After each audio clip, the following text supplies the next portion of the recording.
دے دعا کی رات ہے نا، ہم دعا کے لیے جمع ہیں اور دعا مانگ رہے. اور میں جو آپ کے سامنے یہ جو مناجات شروع کی ہے نا، یہ دعا ہے، یعنی اللہ تعالیٰ سے کچھ مانگنا ہے. ختم قرآن کے موقع پہ دعا قبول ہوتی ہے. حضور علیہ السلام نے فرمایا ان لصاحب القرآن عند کل ختمۃ دعوۃ مستجابہ. جب قرآن مکمل ہوتا ہے تو اس موقع پہ قرآن کریم کی تلاوت کرنے والے قاری کے لیے ایک قبول شدہ دعا ہے جو اس وقت قبول ہوتی ہے، کیونکہ قرآن کریم کی تلاوت کے نتیجے میں اس نے اللہ تعالیٰ کی رحمت کو اپنی طرف متوجہ کیا ہوتا ہے. اور قرآن چونکہ اللہ کا کلام ہے، اس کی تلاوت سے اللہ کی رحمت متوجہ ہوتی ہے.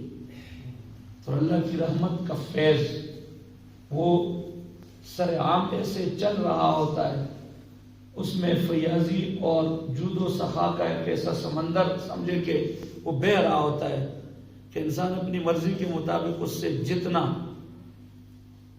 یعنی اس کے لینے میں کمی ہو سکتی ہے، اس کے دینے میں کمی نہیں ہو سکتی، اس کے لینے میں، اس کے مانگنے میں کمی ہو سکتی ہے، اس کی ہمت میں کمی ہو سکتی ہے، اور اس کی طرف سے فیاضی میں اور نوازش میں کوئی کمی نہیں ہوتی ہے. ختم قرآن ایک ختم نہیں ہوتا ہے جو تراویح میں ختم ہوتا ہے. حافظ صاحب اگر سنا رہے ہیں تو پیچھے جو سن رہے ہیں تو یہ سارے بھی ختم کر رہے ہوتے ہیں، بلکہ سنانے والا کیا کرتا ہے؟ سنت پہ عمل کر رہا ہوتا ہے، اور سننے والے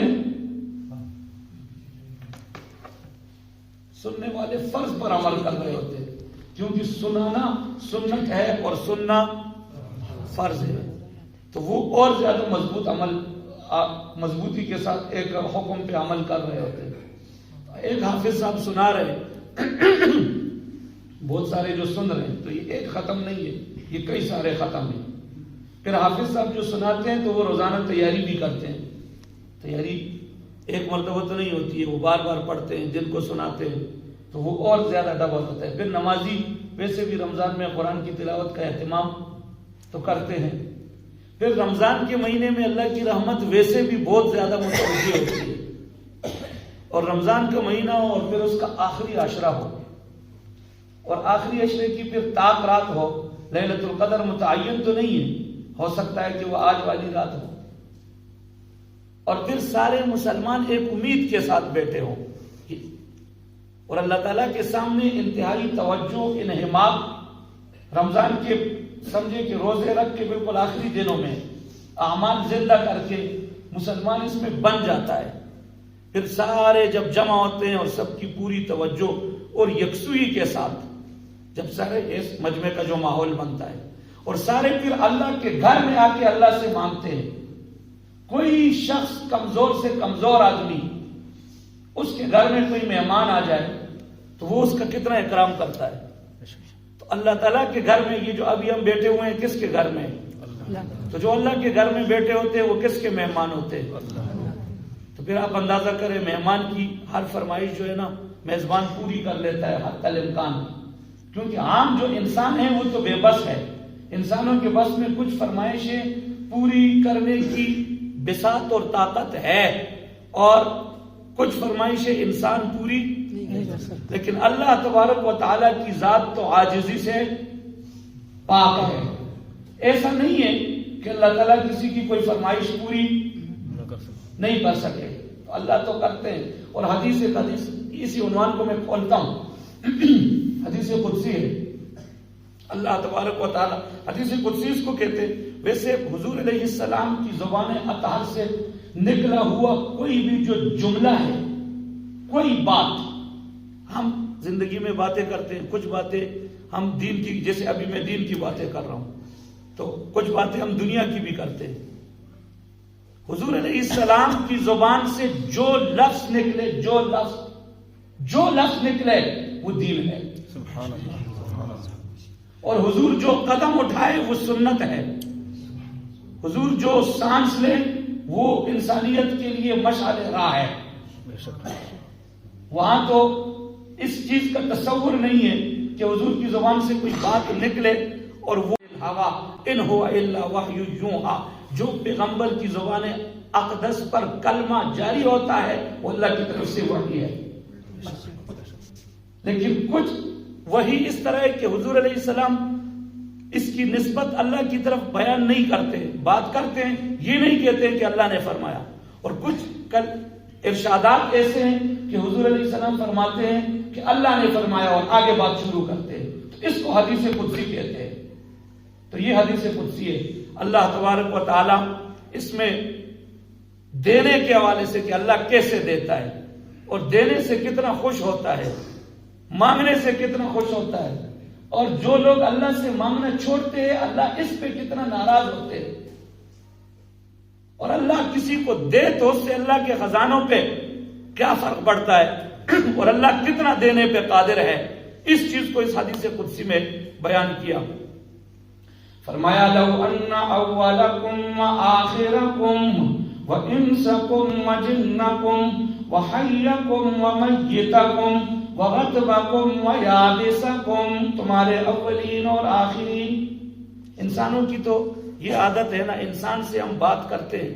میں ابھی آپ سے بات کر رہا ہوں تو پیچھے کیا ہو رہا ہے، ایک وقت میں انسان سے جب بات کی جائے تو وہ دوسری طرف اس کی توجہ نہیں ہوتی. انسان بیک وقت ایک ہی شخص کی طرف کیا ہوتا ہے، متوجہ ہو سکتا ہے ایک وقت میں،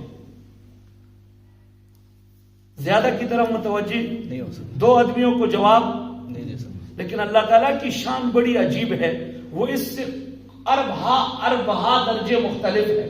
وہ شان کیا ہے اس کو اللہ بیان کرتے ہیں کہ تمہارے اولین بھی، تمہارے آخرین بھی، اگلے پچھلے سارے، زندہ بھی اور مردہ بھی، جو گزرے ہوئے ہیں وہ بھی، جو قیامت کی صبح تک آنے والے ہیں وہ بھی، سارے، بحری بھی اور بری بھی، خاکی بھی، افلاکی بھی، فرشی بھی اور عرشی بھی، تری میں رہنے والے، خشکی میں رہنے والے، تمہارے انسان اور جن، سارے فرشتے، ناری اور نوری، یہ سارے کے سارے اللہ فرماتے ہیں کہ جمع ہو جائے اور مجھ رب العالمین سے مانگنا شروع کر دے اپنی اپنی بولیوں میں. ہم تو کچھ بولیاں، میں ابھی پشتو میں شروع ہو جاؤں، کیا خیال ہے آپ لوگوں کا؟ آپ سے میں پشتو میں بات کرنا شروع کروں، کون سمجھتا ہے؟ اللہ تبارک و تعالیٰ کی ذات بڑی عجیب ہے، ان چیزوں سے ماورا ہے. ایک دن میں دعا کر رہا تھا، اپنی بات کیسے نہیں کرنی چاہیے لیکن مثال کے طور پہ آ گئی. دعا مانگ رہا تھا تو کسی میں ٹیلی فون کال ادھر سے بجنے لگی نا. اب میں ادھر ایک ہی کام کر سکتا ہوں، دعا کر رہا ہوں تو فون نہیں اٹھا، تو اللہ نے ذہن میں عنوان ڈال دیا. تو دعا میں انسان، دعا کیا ہوتی ہے؟ انسان اپنے رب سے باتیں کر رہا ہوتا ہے تو عنوان پھر بن جاتا ہے اللہ تعالیٰ سے جو باتیں کرتا ہے نا، تو کوئی نہ کوئی پھر بات کرنے کا.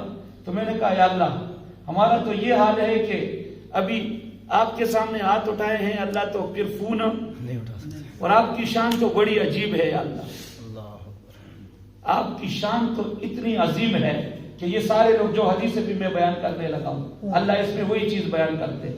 سارے لوگ اپنی اپنی بولیوں کے ساتھ، اپنی اپنی زبانوں میں، اپنی اپنی حاجتیں، اپنی چاہت، اپنی بساط. ایک انسان کے دل میں کتنی چاہتے ہیں نا، ساری چاہتے. اللہ فرماتے کہ میں ان کی چاہتوں سے، ان کی ضرورتوں سے، ان کی خواہشات سے، ان کی تمناؤں سے، ان کی حسرتوں سے بڑھ کر سب کو اولین آخرین جو کچھ بھی جتنا مانگ رہے میں سب کو مالا مال کر دوں، اور ان کے حساب سے اور ان کے تصور سے بڑھ کر ہر ایک کو اپنے خزانے لٹا کر عطا کر دوں. تو میرے خزانوں میں رائی کے دانے کے برابر بھی کمی نہیں آتی. سبحان اللہ. ایسا ماحول بناؤ. بات اصل میں جو میں نے آپ کے سامنے مناجات شروع کی نا، وہ دعا، اللہ سے دعا مانگ رہے ہم. تو ایسے موقع پہ پھر دعا قبول ہوتی ہے. اور انسان فطرتاً لالچی ہے. ہر انسان، جس طرح انسان کو بھوک لگتی ہے نا، یہ انسان کی فطری کمزوری ہے. پیاس لگتی ہے اور خوشی کے موقع راحت ہے، اور کوئی تکلیف پہنچتی ہے تو آنکھیں آنسو برساتی ہے. یہ انسان کی فطری طبعی کمزوریاں ہیں.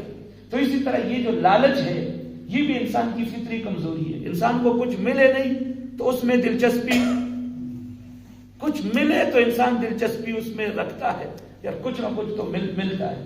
اب یہاں تو اللہ کے دربار میں، اللہ کے گھر میں حاضر ہے، اور ہمارا ایمان ہے، یقین ہے کہ اللہ تبارک و تعالیٰ کا تو وہ اللہ کی تو سنت ہی ایسے ہے. دنیا والے کہتے ہیں آؤ گے تو کیا لے کے آؤ گے، خالی ہاتھ آؤ گے تو خالی ہاتھ جاؤ گے، اور اللہ کہتا ہے نا میرے در پہ خالی ہاتھ آؤ گے دامن بھر کے جاؤ گے. سبحان اللہ. تو وہ دعائیہ کلمات عرض کر رہا ہوں. کب میں کہتا ہوں، یہ پورا ماحول جو ہے نا دعا کی قبولیت کا میں نے بیان کیا. ہمارا یقین ہے، اور اس دعا کے لیے ہم جمع ہیں تو اللہ سے دعا ہی مانگتے ہیں. لیکن یہ مولی دعا میں اور اللہ والوں کی دعا میں فرق ہے. یہ مناجات کسی اللہ والے کا عارفانہ کلام ہے، اور وہ اللہ سے اپنی محبت میں، معرفت کے ذوق اور شوق کے ساتھ اللہ سے، اللہ والے کیا مانگتے ہیں اس مانگنے میں اور ہمارے مانگنے میں فرق ہے. ہم تو کیا مانگتے ہیں؟ ابھی اگر ایک تصور قائم کر لیتے، ایک بات سمجھانے کے لیے عرض کر دیتا ہوں، فرضی ایک مثال دیتا ہوں. مولانا مدثر صاحب، ایک فرضی مثال قائم کرتا ہوں. جی حضرت کو جی خواب میں حضرت پیران پیر رحمت اللہ علیہ کی زیارت ہوئی ہے، اور انہوں نے فرمایا ہے کہ جی اس مجلس میں جو بھی دعا، ایک فرضی مثال ہے سمجھانے کے لیے، جو بھی اس مجلس میں دعا مانگی جائے گی تو قبول ہوگی. اب ہم کیا دعا مانگیں گے؟ ہماری دعائیں کیا ہے؟ ہماری دعائیں تو یہ ہوگی، میں بیمار ہوں مثال کے طور پہ، میں حضرت سے کہوں گا حضرت خدا کے لیے صحت بہت گڑبڑ ہے تو بھولنا نہیں ہے تاکہ میں کیا ہو جاؤں. کوئی اگر کسی مقدمے میں پھنسا ہوا ہے تو وہ کہے گا یار مقدمے سے، اور کوئی قرض میں مبتلا ہے تو کہے گا یار قرض کے بوجھ تلے دبا ہوا ہوں تو مجھے کیا ہو جائے.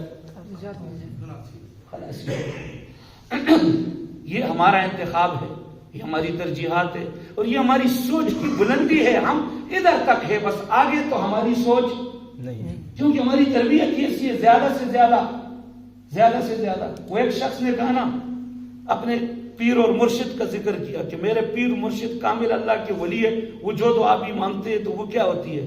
قبول ہوتی ہے. تو کسی نے کہا آپ نے ان پر کیا تجربہ کیا؟ اس نے کہا جی میں نے یہ تجربہ کیا کہ میری بیوی روٹ گئی تھی تو میں نے حضرت سے دعا کروائی تو وہ بیوی مان نہیں رہی تھی، خفا ہو گئی تھی تو وہ مان گئی. وہ جو اگلا جس سے وہ گفتگو ہو رہی تھی نا، اس کی سوچ کی جو پرواز تھی وہ ان مادی چیزوں سے ذرا اور آگے تھی. اس نے کہا افسوس کی بات ہے، اتنے کامل اللہ والوں سے، ہم تو اللہ والوں کو ملتے ہیں تو ان سے بھی دنیا مانگتے ہیں. اللہ والوں کے قدموں میں بیٹھتے ہیں نا، ان سے بھی دنیا مانگتے ہیں. اور روحانیت ہم نے کس چیز کا نام رکھا؟ یہ عجیب بات، ویسے آپ سمجھے کہ بے تکی سی، سمجھے کہ ٹاٹ کا پیوان ہے، لیکن چلو مقصد کی بات، روحانیت ہم نے کس چیز کا نام رکھا ہے؟ ایک بندے کے پاس جا کے ہم کہتے ہیں کہ آپ دم کرو تاکہ میرے سر کا درد ختم ہو جائے، تو پھر اس کو کہتے ہیں کہ یہ روحانی علاج ہے.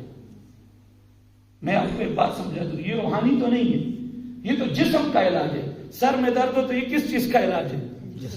یہ تو جسمانی علاج ہے. البتہ ڈاکٹر کرتا ہے دوائی سے اور مولوی صاحب کرتے ہیں دم سے. ہے جسم کا علاج، یہ روحانی علاج نہیں. روحانی علاج کیا ہے؟ روحانی علاج کس کو کہتے ہیں؟ روحانی علاج اس کو کہتے ہیں وہ جو آج کل ہم اس کو جانتے ہی نہیں ہے کہ کوئی شخص کسی اللہ والے کے پاس جائے اور اس سے یہ کہے کہ جی نماز پڑھتا ہوں تو وسوسے آتے ہیں، آپ یہ بتائیں کہ میری نماز میں توجہ اور نماز میں خشوع اور خضوع مجھے کس طرح حاصل ہوگی؟ یہ روحانی علاج ہے. اور یہ روحانی علاج ہے جی کہ اعمال میں دل نہیں لگتا ہے، گناہوں میں رغبت زیادہ ہے. کوئی ایسا علاج کرے، کوئی ایسا وظیفہ بتائے کہ گناہوں سے نا دل جو ہے نا وہ پیچھے ہٹ جائے، گناہوں سے رغبت ختم ہو جائے اور نیکیوں کی طرف دھیان پیدا ہو جائے. یہ کیا ہے؟ یہ روحانی علاج ہے. تو جسم کا علاج ہم کرواتے ہیں اور اس کو کیا کہتے ہیں؟ عامر صاحب نے بھی بورڈ لگایا ہوتا ہے جی کہ جی روحانی علاج. روح کا علاج تو یہ نہیں ہے. روح کا علاج کیا ہے؟ اور دنیا میں لوگوں کو سکون کیوں نہیں ہے؟ کہ ہم انسان ایک جسم اور ایک جسم کو سب کچھ ہم دیتے ہیں. یہ دنیا میں جتنی محنت ہو رہی ہے وہ جسم پہ ہو رہی ہے. یہ کپڑے جو بن رہے ہیں یہ کس کو راحت پہنچانے کے لیے؟ یہ جو کھانے مل رہے ہیں, یہ جو سڑکیں بن رہی ہے, آرام دہ سڑک ہے, آرام دہ گاڑی ہے, یہ روح کو سکون پہنچانے کے لیے یا جسم کو؟ یہ قالین جو بچھی ہوئی ہے, یہ پنکھا جو لگا ہوا ہے, یہ ساری چیزیں کس چیز کے لیے؟ جسم کو روح سکون پہنچانے کے لیے. تو اب جسم کو تو سکون پہنچا رہے ہیں, لیکن ساتھ جو روح ہے, جس طرح جسم کو بھوک لگتی ہے تو وہ کھانا مانگتا ہے, جب تک کھانا نہیں ملتا ہے تو جسم تڑپتا ہے. بات واضح ہے نا؟ اچھا, درد ہوتا ہے سر میں, پیٹ میں, پاؤں میں, کہیں پر بھی تو جسم تڑپتا ہے, جب تک دوا نہیں دیتے تو جسم تڑپتا ہے. اسی طرح روح تڑپتی ہے, اور روح ان چیزوں سے وہ ٹھیک نہیں ہوتی ہے. روح کس چیز سے ٹھیک ہوتی ہے؟ روح چونکہ اوپر سے آئی ہے, اور روح کے لیے اللہ نے جو سکون کا ذریعہ اور چیز بھیجی ہے وہ اللہ کا قرآن ہے. سبحان اللہ, وہ قرآن ہے. خدا کی قسم ہے, قرآن کے بغیر روح کو سکون کسی ظالم نے کہا ہے, اور خدا پتہ نہیں یہ کس نے یہ مشہور کیا ہے کہ موسیقی خدا اللہ کے محبوب فرماتے ہیں کہ موسیقی الغناء ينبت النفاق في القلب كما ينبت الماء والزر. یہ تو دل دماغ میں اور یہ تو دل کی گہرائیوں میں یہ جو موسیقی ہے یہ تو منافقت کو اتنا اتار دیتی ہے اور منافقت کو پروان چڑھاتی ہے, منافقت اگاتی ہے. جیسے پانی جو ہے نا کھیتی کو, فصل کو اگاتی ہے اور سرسبز و شاداب کرتی ہے. یہ تو روح کی غذا نہیں. روح کی غذا کیا ہے؟ اللہ کا ذکر ہے. روح کی غذا اللہ کا قرآن ہے, اور یہ روح ہے. الذین آمنوا وتطمئن قلوبهم بذکر اللہ الا بذکر اللہ تطمئن القلوب. روح کو کوئی آزما کے دیکھے, قرآن کریم کی تلاوت سے کتنا سکون ملتا ہے, کتنی راحت ملتی ہے, اور پتہ چلے کہ قرآن اللہ نے بھیجا ہے روح کی تسکین کے لیے. یہ قرآن ہے جس سے روح کو تسکین ملتی ہے. جس طرح جسم کو تسکین ملے برابر روح کو بھی سکون ملے. جسم کی ضرورت بھی پوری ہو اور روح کی بھی ضرورت پوری ہو تو اس کا پھر نتیجہ کیا ہوتا ہے؟ انسان کی زندگی میں سکون آتا ہے. جب ایک چیز کو آپ سہولت فراہم کریں گے اور ایک کو نہیں, اس وقت تک انسانی زندگی میں سکون نہیں آ سکتا ہے. ماحول دعا کا, بات دعا کی چل رہی تھی, دعا کا یقین ہے ہمارا نا کہ دعا کے لیے بیٹھے. اللہ والے کیا مانگتے ہیں؟ تو ہم تو یہ چیزیں مانگتے ہیں نا زیادہ سے زیادہ. اللہ والوں کی ترجیحات کیا ہے؟ ایک صحابی کی بات یاد آ گئی اور قربان جائیں صحابہ کی قسمت پر. سبحان اللہ. یہ تو میں نے ایک فرضی مثال دی ہے نا. صحابہ کو تو اللہ نے حقیقت دی ہے. صحابہ کے پاس حقیقت ہے, اور کائنات کی سب سے بڑی حقیقت اور کائنات کی سب سے بڑی نعمت. میں کہتا ہوں نا, اعمال کے لحاظ سے دنیا بھر کے اولین اور آخرین محدثین, مفسرین, اولیاء اللہ, شیوخ الحدیث, مجاہدین اور نمازی, مصلی, حج کرنے والے, عمرہ کرنے والے, ساری امت کے سارے جمع ہو جائے اور ساری زندگی کے ان کے اعمال, عبادات اور ریاضات جمع ہو جائے اور وہ ایک پلے میں رکھ دے, اور دوسری طرف ایک صحابی کی زندگی کا ایک لمحہ جس کا اس صحابی نے اللہ کے محبوب کے چہرے انور کی ایمان کی حالت میں زیارت کی, ایک لمحہ یہ بھاری ہو جائے گا اور سارے عابد زاہد لوگوں کی عبادت اس سے کم ہو جائے گی. سبحان اللہ. یہ صحابہ کی شان ہے, اور اللہ نے ان کو نوازا ہے. کس بات پر نوازا ہے؟ کہ وہ حضور کے فخر اس بات پر ہے. فخر ہم کسی بڑے عالم کے ساتھ, کسی بڑے پیر اور مرشد کے ساتھ بیٹھنے کا ہمیں اتفاق ہو جائے, پتہ چلے. مثال کے طور پہ ایک مثال دیتا ہوں. فرضی بھی فرضی مثال سمجھے. ایک ایسا تو ممکن تو نہیں ہے کہ کیونکہ حضرت پیران پیر رحمۃ اللہ علیہ کا زمانہ ہم سے بہت پہلے گزرا ہے، لیکن چلے ایک لمحے کے لیے تصور کریں اس مجلس میں کوئی ایسا بندہ ہمیں ملے جو یہ کہے کہ میں نے اپنی ان آنکھوں کے ساتھ حضرت پیران پیر کی مجلس دیکھی ہے اور میں نے ان کی زیارت کی ہے. بات سمجھ میں آ رہی ہے؟ تو ایسا شخص اگر ہمیں ملتا ہے اس مجلس پہ، ہم سارے اس شخص کو کتنی محبت سے دیکھیں گے اور کتنی عقیدت سے، کتنے احترام سے کہ یہ حضرت پیران پیر کی مجلس میں بیٹھا ہے اور اس شخص کو حضرت پیران پیر کی زیارت ہوئی ہے. اب کسی چیز کو آپ ایک لمحے کے لیے صحابہ اور حضور کی طرف لے جائیں، پھر صحابہ اپنی قسمت میں کیوں نازا نہ ہو جن کو اللہ نے کائنات کی وہ عظیم دولت، جو اللہ کے خزانوں میں ایسی دولت اور ایسی نعمت اور اللہ کے خزانوں میں ایسی برکت اور برکت کا منبع اور سرچشمہ اور کائنات کے وجود کا ذریعہ اور وسیلہ جو حضور علیہ السلام کی ذات بابرکات ہے، صحابہ کو تو وہ دولت نصیب ہے کہ وہ حضور کی مجلس اور صحبت میں بیٹھے. سبحان اللہ، کیا بات. تو صحابہ کو اس بات پر فخر کرنے کا حق حاصل ہے کہ نہیں حاصل ہے؟ اور پھر صحابہ کی ترجیحات دیتے جائیں. صحابہ کو ہم تو کسی پیر کے پاس پہنچتے ہیں، کسی ختم قرآن کی مجلس میں پہنچتے ہیں کہ دعاؤں کی قبولیت ہے اور ہم کہتے ہیں کہ ہمارے لیے یہ دعا کرے. ہم کیا دعا کرواتے ہیں؟ اور صحابہ کو تو کتنی بڑی حقیقت مل گئی نا. ہمیں اگر چلے خواب میں اللہ کرے، خواب میں حضور کی زیارت اللہ سب کو کرا دے. آمین ثم آمین. خواب میں اگر حضور علیہ السلام کی زیارت ہو جائے تو ہم ان سے کیا اپیل کریں گے؟ مجھے ڈر یہ لگتا ہے کہ ہم ان سے، وہ جو مرید نے کہا نا کہ میرے پیر کامل ہے، تو اگلے نے جس سے گفتگو کی اس نے کہا اللہ کے بندے. ایسے کاملین سے لوگ نا اتنی چھوٹی چھوٹی چیزیں نہیں مانگتے ہیں. ایسے کامل لوگوں کی مجلس میں انسان اپنی اصلاح کرواتا ہے اور ان سے ہدایت اور ان سے اپنی مغفرت اور جہنم کی خلاصی کی دعا کرواتے ہیں. انسان کی بڑی ضرورت تو یہ ہے کہ جہنم سے جان چھوٹ جائے. یہ کاملین سے مانگنے کی چیز ہوتی ہے. صحابہ کا انتخاب دے دیا. آپ کو صحابہ کے در پہ لے جاتا ہوں.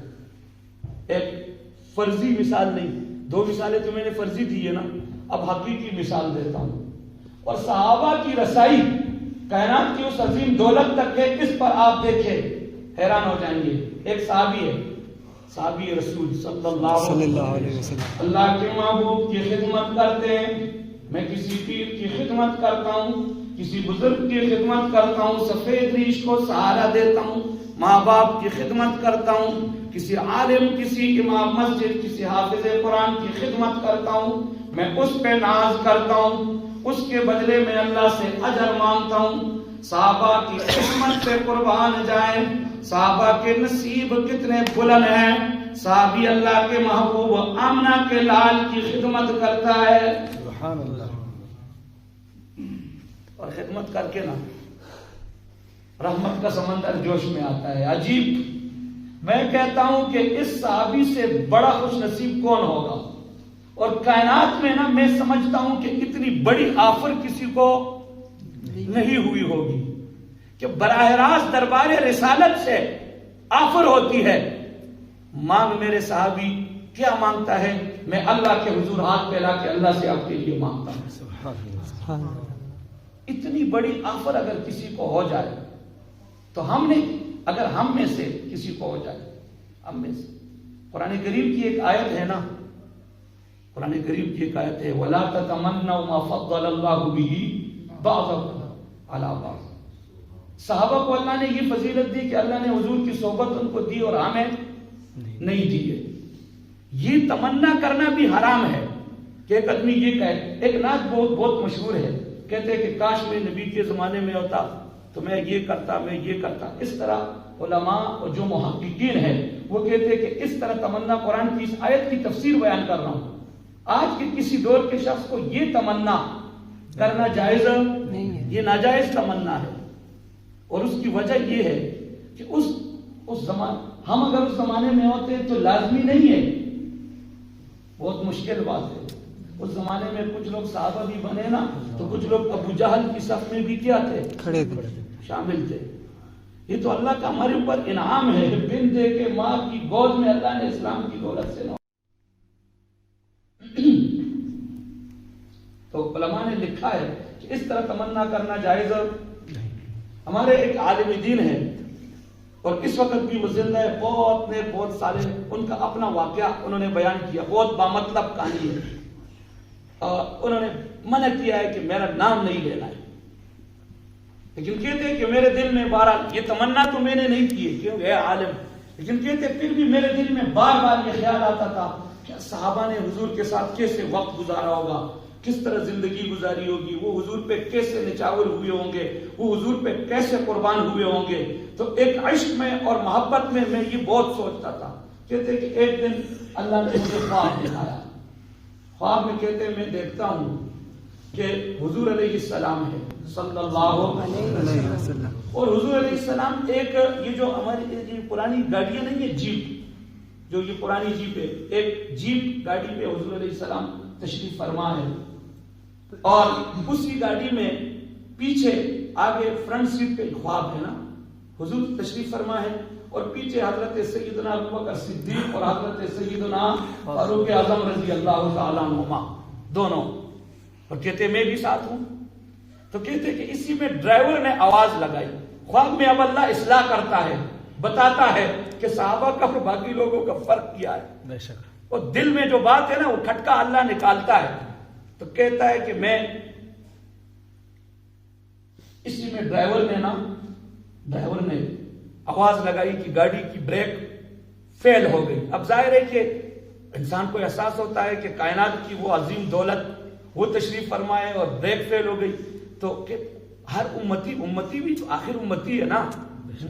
میرے ذہن میں اب حضور کی فکر پیدا ہو گئی، تو کہتے ہیں کہ میں دوڑا ادھر ادھر نہ کہ کوئی پتھر ڈھونڈ لوں، کیوں ہم تو یہی کرتے ہیں نا، ٹائر روکنے کے لیے، گاڑی بند کرنے کے لیے کہ آگے نہ جائے گاڑی کے ٹائر کے پیچھے کیا رکھتے ہیں، کہتے میں تو ادھر ادھر دوڑا۔ محبت ہے نا، امتی کی اپنی محبت ہے، عشق ہے، حضور کا احترام ہے، خیال ہے، پتھر ڈھونڈنے کے لیے ادھر ادھر بالکل اوسان خطا ہو گئے۔ کہتے میں پتھر اٹھا کے دوڑا، آگے جب میں آیا نا تو میں نے دیکھا خواب کے عالم میں اللہ اصلاح کرتا ہے، حضرت ابوبکر نے ایک ٹائر کے پیچھے کندھا، حضرت عمر نے دوسرے کے پیچھے کندھا۔ اصلاح اللہ کرتا ہے، بتاتا ہے کہ صحابہ جس بلندی اور پرواز کے ساتھ عظمت کے جس مقام پر ہے، حضور کی صحبت کی وجہ سے وہاں تک کوئی اور نہیں پہنچ ہی نہیں سکتا ہے۔ اتنی بڑی آفر، میں اس پر بہت سوچتا ہوں کہ کائنات میں شاید کسی کو بادشاہ کسی کو کہہ دے تو مانگ، مجھ سے کیا مانگتا، یہ کیا ہے ان بادشاہوں کے پاس۔ اب دربار رسالت سے اتنی بڑی آفر ہو، میرے صحابی کیا چاہتے ہیں بتا دے، میں اللہ سے ابھی ہاتھ اٹھا کے مانگتا ہوں۔ آپ اندازہ کریں وہ صحابی کیا، ہم ہوتے تو کیا مانگتے، ہم وہی چیزیں مانگتے جو پہلے ذکر ہوا۔ پتہ ہے ہماری تو سوچ کی بلندی ہی اتنی ہے نا، اور کیا ہے، ہم ایسے ماحول میں پروان چڑھ رہے ہیں، ہمارے سامنے تو اور کوئی چیز ہے ہی نہیں۔ جو ہزاروں کا مالک ہے وہ کہتا ہے میری دولت لاکھوں میں ہو جائے، لاکھوں والا اس چکر میں ہے کہ اور کروڑوں والا اس چکر میں ہے کہ خواہش کسی منزل پہ جا کر رکتی نہیں ہے۔ حضور علیہ السلام نے اس حقیقت کو واشگاف لفظوں میں بیان کیا، لو کان لابن آدم وادی من ذهب لابتغى ثانیہ، پوری یہ گمبھیر کی جو گھاٹی ہے نا، پوری وادی اگر یہ سونے کی بھر جائے اور ایک اکیلا شخص اس کا مالک ہو تو حضور علیہ السلام نے فرمایا کہ وہ اس پر قناعت نہیں کرے گا، لابتغى ثانیہ، وہ دوسری کی تلاش میں ہوگا۔ خواہشات رکتی لیکن صحابہ کے انتخاب پہ قربان جائے۔ اللہ کے محبوب کی طرف سے آفر ہوتی ہے، دربار رسالت سے براہ راست صحابی کے سامنے اتنی بڑی بات رکھی گئی، مانگ میرے صحابی، میرے جانثار، کیا مانگتا ہے؟ میں اللہ سے ابھی دعا کرتا ہوں، اللہ مالا مال کر دے گا۔ صحابی نے نہیں کہا اللہ کے محبوب میری اولاد نہیں ہے، اولاد کی دعا کر دے، صحت نہیں ہے، صحت کی دعا کر دے۔ صحابی نے نہیں کہا دولت کی دعا کر دے، صحابی نے نہیں کہا اللہ کے محبوب میں کسی منصب پہ بیٹھنا چاہتا ہوں، مانگتے تو مل جاتا، جو بھی مانگتے تو مل جائے. صحابی عرض کرتا ہے اللہ کے محبوب، یعنی آپ کو نا اس بات سے صحابہ کی عظمت کا اور صحابہ کے اس انتخاب سے اور سوچ سے پتہ چل جائے گا کہ کتنے عظیم لوگ ہیں. صحابی عرض کرتے ہیں اللہ کے نبی عشق کس کو کہتے ہیں؟ آج مسلمان کو بھی عشق ہے نا، غلامی یہ رسول میں ہمارے حضرت فرماتے ہیں کہ موت سے پہلے ایک اور چیز ہے. موت سے پہلے کیا ہے؟ زندگی. موت سے پہلے کیا ہے؟ زندگی. بولے موت سے پہلے کیا ہے؟ زندگی. غلامی رسول میں زندگی تو قبول نہیں ہے، غلامی رسول میں داڑھی قبول نہیں ہے، پردہ قبول نہیں ہے، رسومات چھوڑنا قبول نہیں، اپنی ترجیحات قربان کرنا قبول نہیں ہے، قبول نہیں ہے. تو موت قبول ہے. یہ جو زبان اور دل کا مسلمان کا اختلاف ہے نا، زبان کچھ کہتی ہے، دل میں کچھ اور رکھا ہوا ہے، یہ ہماری ناکامی کا سبب ہے. اور جب تک یہ ہے تو کامیاب نہیں. سچ ایسے موقع پہ پتہ چلتا ہے، آفر ہو جائے نا پھر پتہ چلتا ہے. صحابی کیا مانگتا ہے، حیران ہو جائے. صحابی عرض کرتے ہیں اللہ کے نبی بہت عرصے سے ایک بات سوچتا ہوں، دنیا میں ہم بےتاب ہوتے ہیں، آپ کی محبت میں تڑپتے ہیں، دور چلتے ہیں اللہ کے محبوب، آپ کی یاد ستاتی ہے، سیدھا آپ کی مجلس میں پہنچتے ہیں اور آپ کی مجلس میں بیٹھ کر اپنے دل کو شاد کر لیتے ہیں. اللہ کے محبوب ایک فکر دامن گیر ہے، میں یہ سوچتا ہوں صحابی کی سوچ اور عظمت کو سلام ہے. صحابی کہتا ہے اللہ کے نبی میں یہ سوچتا ہوں جب جنت میں چلے جائیں گے، کہاں ہم گناہگار، کہاں ہم چھوٹے، اور کہا نبی کی شان صرف نبی نہیں، امام الانبیاء صرف نبی نہیں، خاتم النبیین صرف نبی نہیں، نبیوں کے امام صرف نبی نہیں، وجہ کائنات صرف نبی نہیں، مقصود کائنات صرف نبی نہیں، روح کائنات صرف نبی نہیں، تسکین کائنات صرف نبی نہیں، مالک کائنات صرف نبی نہیں، اللہ کے کل خزانوں کے قاسم تقسیم کرنے والے آمنہ کے لال سرکار مدینہ سرور قلب و سینہ سب کے دے صلی اللہ علیہ وسلم.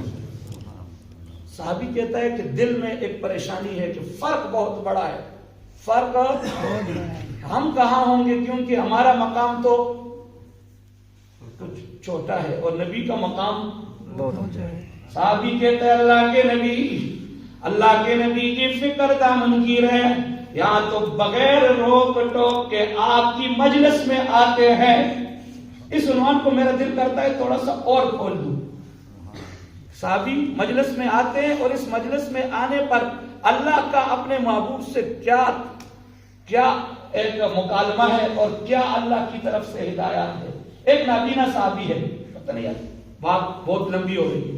نابینا صحابی آتے ہیں تو حضور علیہ السلام اس صحابی کو، اور وہ بڑے حضور کو حرص ہے کہ جو کافر ہیں وہ کلمہ پڑھے اور جہنم سے بچ جائے، تو بڑے بڑے سرداروں کو دعوت دے رہے ہیں. تو نابینا صحابی آتے ہیں، نابینا کو اندازہ نہیں ہے کہ آگے کیا ہو رہا ہے. عبداللہ ابن ام مکتوم رضی اللہ تعالی وہ آتے ہیں اور حضور علیہ السلام سے مسئلہ پوچھتے ہیں. آداب کا لحاظ، صحابی نے آداب کا لحاظ نہیں کیا کیونکہ وہ نابینا تھے، اور حضور آگے بڑے بڑے سرداروں سے. تو حضور علیہ السلام پریشان ہو گئے اس بات سے کہ میرا یہ صحابی شاگرد آداب کا لحاظ نہیں کیا، اور حضور علیہ السلام نے اس صحابی کی طرف توجہ نہیں کی اور اپنی دعوت ان بڑے لوگوں کو جاری رکھی. صحابی کا دل تھوڑا سا نا ٹوٹا، پریشان ہو گئے، کیونکہ صحابہ تو اس بات سے پریشان ہوتے تھے کہ حضور نے ہماری طرف نہیں دیکھا. یہ تو صحابہ کے لیے پریشان کن بات تھی. صحابی کا دل پریشان ہوا. اللہ تبارک و تعالیٰ نے پوری ایک سورت بھیجی جس کو کہتے ہیں سورہ عبس و تولیٰ. اور اپنے محبوب سے اللہ نے فرمایا محبوب ان لوگوں کی فکر نہیں کرنی ہے، یہ جو صحابی آپ کے پاس آیا ہے نا، اس صحابی کی فضیلت میں پوری سورت آئی اور اللہ نے اس صحابی کا جو دل ٹوٹا تھا اس پہ مرہم پٹی کی اور اس صحابی کا اللہ نے لحاظ رکھا اور حضور علیہ السلام سے فرمایا کہ ان کا نہیں، یہ جو آپ کی مجلس میں یہ صحابہ آتے ہیں نا، آپ ان کو چھوڑ دیں اور ان کی زیادہ قدر کریں. اور صحابہ کا اللہ کتنا خیال رکھتا ہے، اس پر ایک اور بات یاد آ گئی، اتنا خیال رکھتے ہیں۔ ایک صحابی ہے، حضور علیہ السلام نے بولا بیٹا ہے زید بن محمد، صحابہ میں مشہور ہو گیا نا کہ زید بن منہ بولا بیٹا ہے۔ اللہ تعالیٰ نے ایک رسم کو ختم کرنا تھا، جاہلیت میں غلط رسم تھی کہ جس کو منہ بولا بیٹا کہہ دیا تو اس کو حقیقی بیٹے کی طرح رکھتے تھے، اور اللہ کو یہ بات منظور تو اللہ تعالیٰ نے حکم بھیجا حضور علیہ السلام کو کہ اس رسم کو ختم کرنے کے لیے، اس رسم کو ختم کرنا ہے، اور پابندی لگ گئی کہ آج کے بعد زید بن محمد نہیں کہا جائے گا۔ اس صحابی کے لیے تو یہ بہت بڑا اعزاز تھا نا کہ زید بن محمد، صحابی کے لیے بڑی عظمت تھی۔ اب پابندی لگ گئی کہ زید بن محمد نہیں کہہ سکتے ہیں، ادعوہم لآبائہم۔ ہمارے علاقوں میں بھی بہت کے لوگ مسئلہ پوچھتے ہیں، ایک بھائی کے بچے نہیں ہے، دوسرے بھائی سے بہن سے کسی سے بیٹا لیتا ہے، بہت سارے لوگ مسئلہ پوچھتے ہیں کہ نام کس کا لکھیں گے بچے کی ولدیت کے خانے میں، تو قرآن کریم کا صریح حکم ہے کہ جو اصل باپ ہے نام اسی کا ہوگا، کسی دوسرے باپ کا چچا ہے جو کچھ بھی ہے وہ اس کے ساتھ بیٹے جیسے سلوک کرے، لیکن نام اصل والد کا چلے گا۔ ادعوہم لآبائہم، صحابی سے اتنا بڑا اعزاز چھین لیا گیا صحابی سے کہ آج کے بعد زید بن محمد۔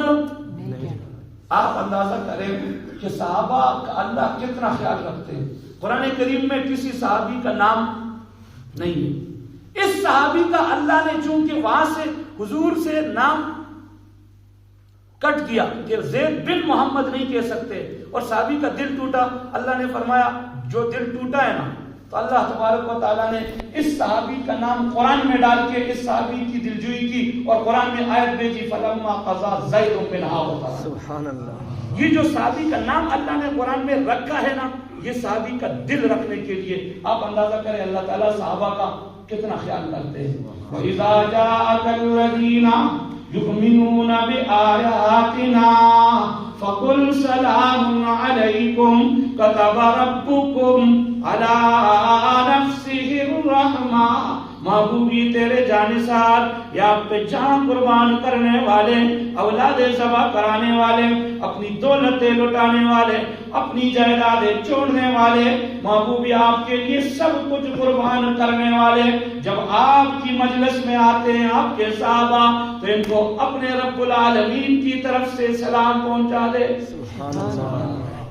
تو کیوں نہ ہو صحابی کا انتخاب دیکھے، صحابی کہتا ہے اللہ کے محبوب بات ادھر آخر ہوئی تھی نا دربار رسالت سے، مانگ میرے صحابی کیا مانگتا ہے، اس سے آپ کو پتہ چل جائے گا کہ صحابہ کی کیا عظمت ہے اور کیا عشق ہے۔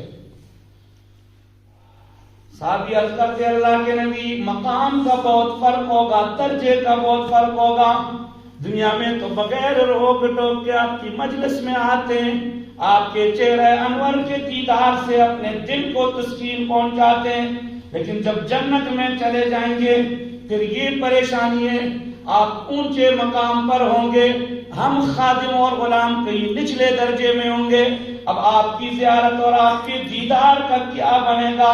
آج اللہ کے محبوب آپ کی طرف سے مجھے جو اتنی بڑی آفر ہوئی، صحابی اگر یہ کہتا ہوں اس کائنات کو اللہ سونے کا بنا دے، محبوب زبان کو لبوں کو حرکت دیتے، حرکت بھی نہ دیتے، محبوب اشارہ کرتے تو اللہ کائنات کے ذرے ذرے کو صحابی کی ڈیمانڈ اور فرمائش پر سونا جواہرات لال زمرد اور موتی بنا دیتا، لیکن صحابی نے ایسی اپیل نہیں کی۔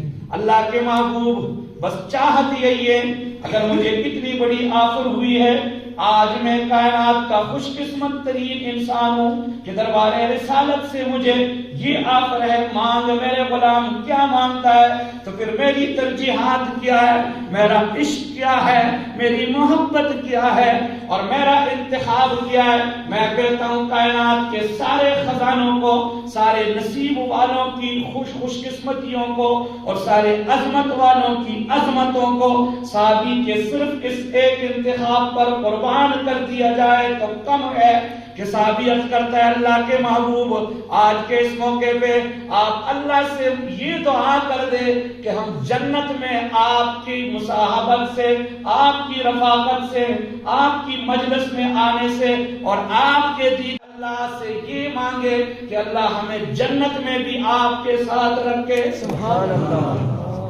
اس وجہ سے اللہ جب صحابہ کی تعریف کرتے ہیں نا تو ان کی تعریف میں صرف ایک جملہ میں کہتا ہوں اتنا عظیم ہے، ایک جملہ صرف ایک آپ کو سمجھ آ جائے گی، محمد رسول اللہ، محمد صلی اللہ علیہ وسلم اللہ کے۔ آگے صحابہ کی جو بات کی ہے نا بس ایک لفظ ہے اور صحابہ کی عظمت کے لیے کافی ہے۔ فرمایا والذین معہ والذین معہ لوگ دنیا کے لیڈروں پر یاد فخر کرتے، گاڑیوں کے پیچھے کوئی کس لیڈر کی تصویر لٹکاتا ہے، کوئی کس کی۔ اور ایک بات بتاؤں، جیتے ہوئے کے جو بینر ہے وہ تو ابھی بھی نظر آ رہے ہیں، تو ہارے ہوئے کے بینر یہ دنیا والے تو کچھ جیتے ہوئے کچھ ہارے، جو امام الانبیاء ہے اور جو کائنات کا قائل ہے، جو وجہ کائنات ہے، جو ان کی غلامی میں آیا اس کی قسمت میں کبھی ہار نہیں۔ یہ کس نے ذروں کو اٹھایا اور صحرا کر دیا، اور یہ کس نے قطروں کو ملایا اور دریا کر دیا، اور یہ کس کی حکمت نے یتیموں کو کر دیا در یتیم۔ اللہ اللہ، یہ کس نے غلاموں کو زمانے بھر کا مولا کر دیا۔ وہ غلام ہے نا، غلام صحابہ حضور کے، لیکن قسمت کے سکندر ہے۔ وہ غلامی بھی ایسی غلامی نہیں ہے، وہ قسمت کے سے۔ وہ ابو جہل کہتا تھا نا کہ اگر ہم نے کلمہ پڑھ لیا تو یہ غلامی ہم سے، کیونکہ میں تو سردار ہوں۔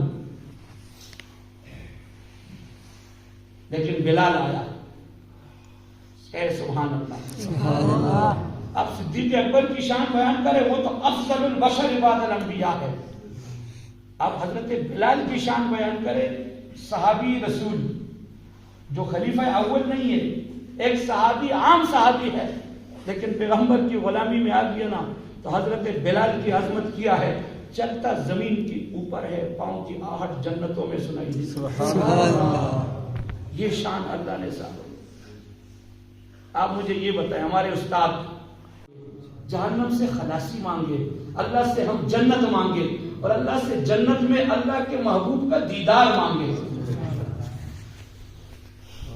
کب میں کہتا ہوں، یہ اشعار اب صرف سناؤں گا، اس کی تشریح نہیں کروں گا۔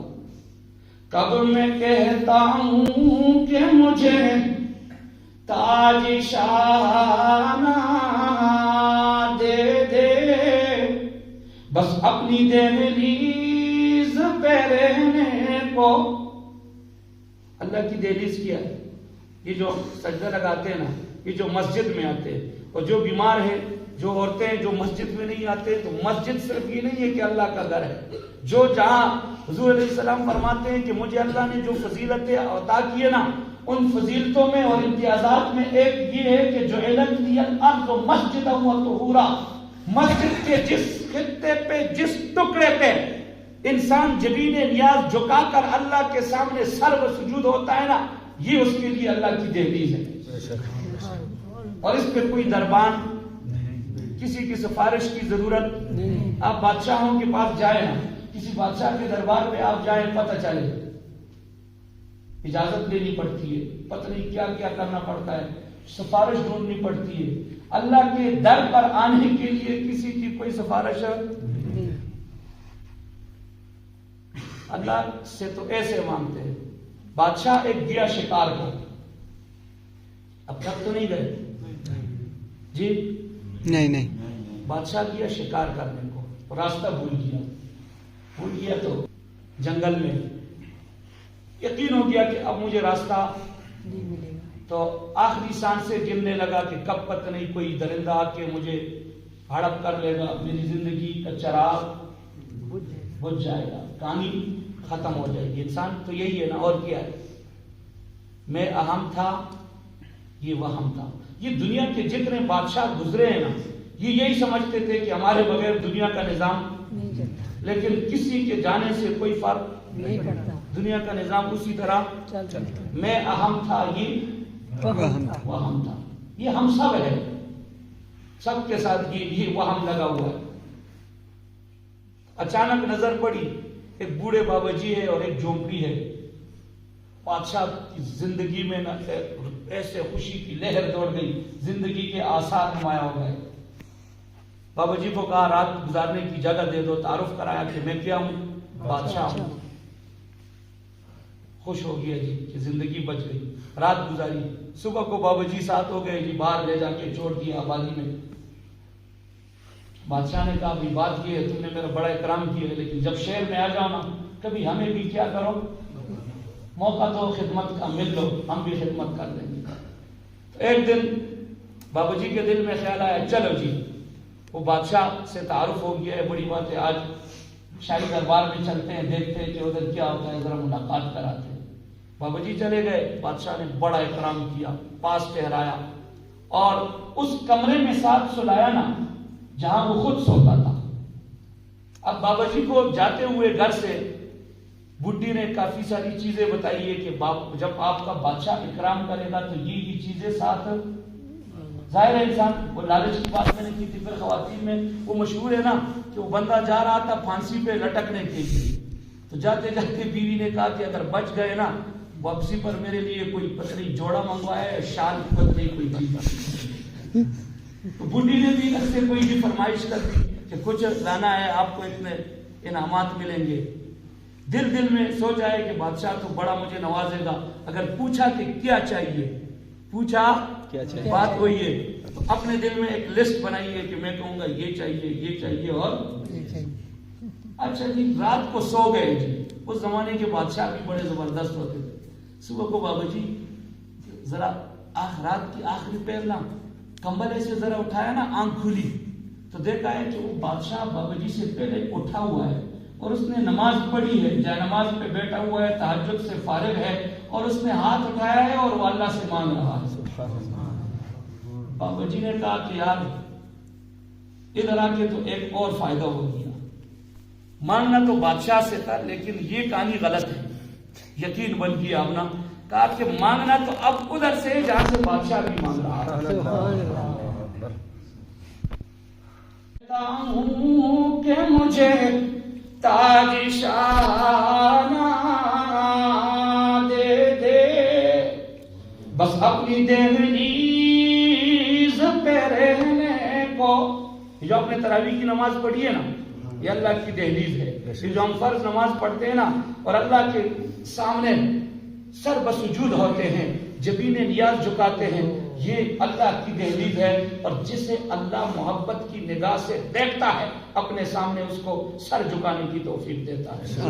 بے شک بے شک. ایک حدیث آپ کو سناؤں، آپ کو لطف آئے گا. حضور علیہ السلام نے فرمایا جو شخص اذان سنتے ہی نماز کی تیاری میں لگ جاتا ہے، اذان سنتے ہی نماز کی تیاری میں لگ جاتا ہے، تو فرمایا کہ اس کو کیا ملے گا. جب مرنے کا وقت آئے گا نا اللہ تعالیٰ 2 فرشتے بھیج دے گی. 2 فرشتے روح قبض کرنے والے فرشتوں کے علاوہ. اور یہ 2 فرشتے اس عمل کے نتیجے میں کہ یہ نماز کا اہتمام کرتا تھا، یہ 2 فرشتے اس کو کلمہ یاد دلائیں گے، نہیں صرف کلمہ پڑھائیں گے. اور جب یہ کلمہ پڑھے گا تو پھر روح قبض کرنے والے فرشتے روح قبض کریں گے. سبحان اللہ، کیا کمال ہے. اور جب روح پابند بہار ہو کے خزاں لہا بولے ذرا محبت سے لا الہ الا اللہ.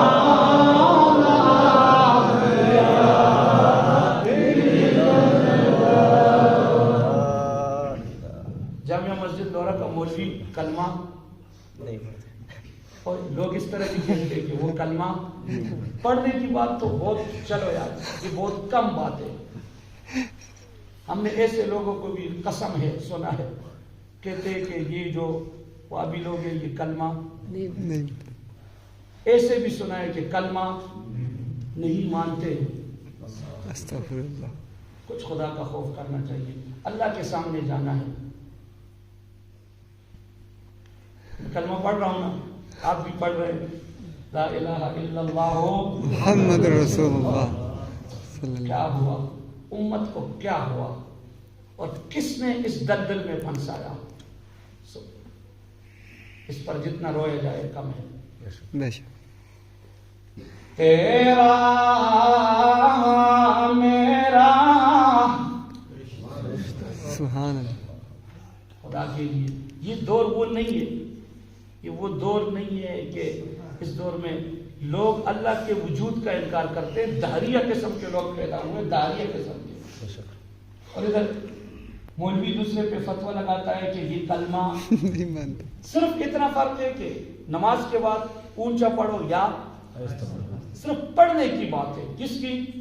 اونچا پڑھنے کی یا آہستہ پڑھنے کی. ماننے کی اور نہ ماننے. جو کلمہ نہیں مانتا ہے آپ بولے وہ کیا ہے؟ مسلمان نہیں ہے. کافر ہے. جو کلمہ نہیں مانتے. نہیں مانتا ہے، جو خدا کو نہیں مانتا ہے وہ کیا ہے؟ کافر. جو رسول کو نہیں مانتا ہے وہ کیا ہے؟ کافر. ہم نے شریعت کے احکام پر ایک سکھ شاعر ہے، سکھ